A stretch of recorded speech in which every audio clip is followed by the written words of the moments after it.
Hey, stop what you're doing right now. Because I'm about to tell you something that's going to make you look at every text message you've ever sent completely differently. You think texting is just communication. Just words on a screen. But psychologists have been quietly studying this for years, and what they found is honestly a little unsettling.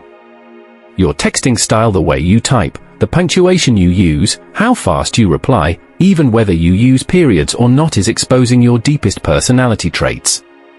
Things you've never said out loud. Things you might not even know about yourself. And the scariest part? The people around you have already figured it out. They just haven't told you. So let's find out what your texting style is really saying about you. Let's start with something small. Something you probably don't even think about. Do you use periods at the end of your texts? Like, I'm on my way. With a full stop. Proper punctuation. Very clean, very correct. Sounds harmless, right? Wrong. Research from Binghamton University found that people who use periods in casual text messages are perceived as cold, distant, and even passive-aggressive. If you text someone short, that period just turned a simple word into a weapon. The other person is now sitting there thinking, wait, are they mad at me? You weren't trying to be rude. You were just being grammatically correct. But your personality, your need for order, your comfort with structure just leaked out through a tiny dot. That's what's happening every single time you hit send. You're not just sending words. You're sending yourself. Now here's where it gets really interesting. Think about someone in your life who texts like this: OMG, no way, ha ha ha, I can't, loudly crying face, you know the type. Every message is an explosion. Every reaction is maximum energy. Lots of extra letters, lots of emojis, zero punctuation. Annoying? Maybe. But here's what the psychology says: these people are actually some of the most emotionally open, socially connected, and genuinely warm individuals in any room. They're not being extra. They're being honest.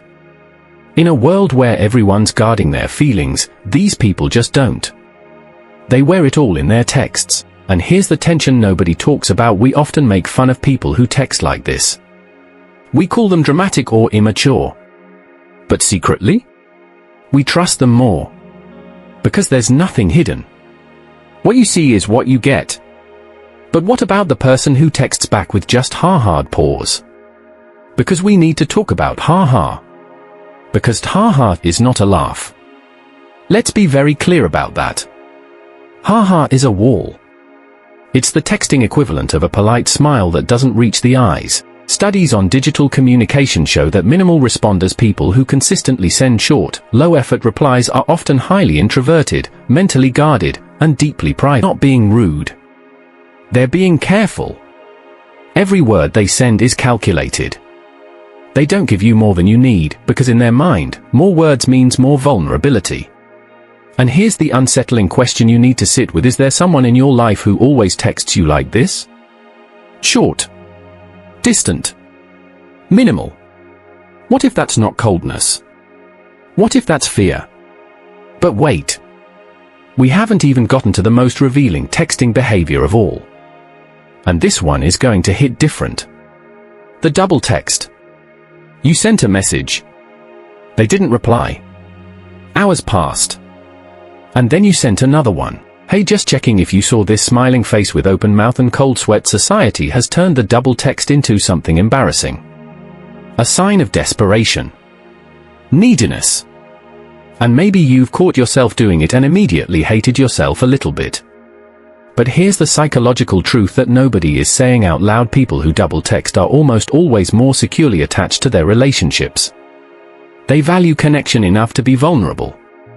They'd rather look too available than let a relationship quietly fade because of ego. The people who never double text, who wait, who play it cool, who count the hours before replying so they don't seem too interested. Studies link that behavior to avoidant attachment patterns. Deep down, they protect themselves from rejection by pretending they don't care. Which one is healthier? The person brave enough to say, "Hey, I still want to talk to you," or the person performing indifference to protect their pride? Think about that. Now here's where the real tension builds. Because everything we've talked about so far, that's just the surface. There is one texting habit that psychologists say is the single strongest predictor of how someone handles conflict, stress, and emotional pressure in real life. Response time. Not what you say. When you say it. If someone texts you back within seconds, always, no matter what, that's not just enthusiasm. That's anxiety. Research shows that hyperfast responders often struggle with fear of abandonment. They've learned, somewhere in life, that if they don't respond immediately, people leave. So they never give anyone a reason to feel ignored because they know exactly how that feels. On the other end, the person who takes 6 hours to reply to "Are you free tonight?" they're not busy. Not always. Sometimes they're testing. Watching to see if you'll wait. Seeing how much you want them. And that behavior? It maps almost perfectly onto narcissistic communication patterns. None of this is a life sentence. But it is a mirror. So here's the big reveal. The thing this whole video has been building didn't choose your texting style randomly. You developed it. Over years.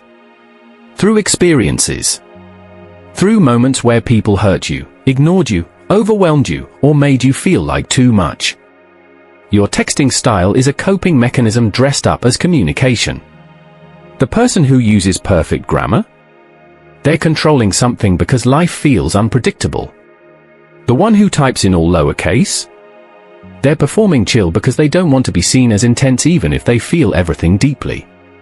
The one who leaves you on read? They're scared. Not cold. The one who sends paragraphs at midnight? They've been carrying that thought all day and you're the one person they trust enough to send it to. Every text is a small, secret confession.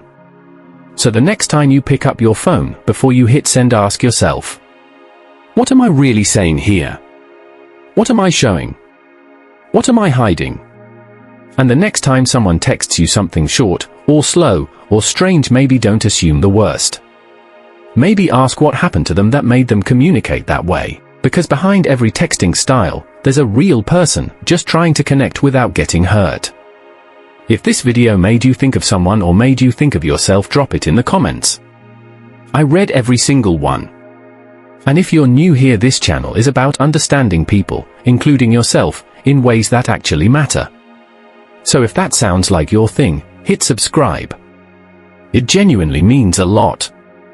I'll see you in the next one. And until then, text someone who matters to you. Even if it's just hey. Especially if it's just hey.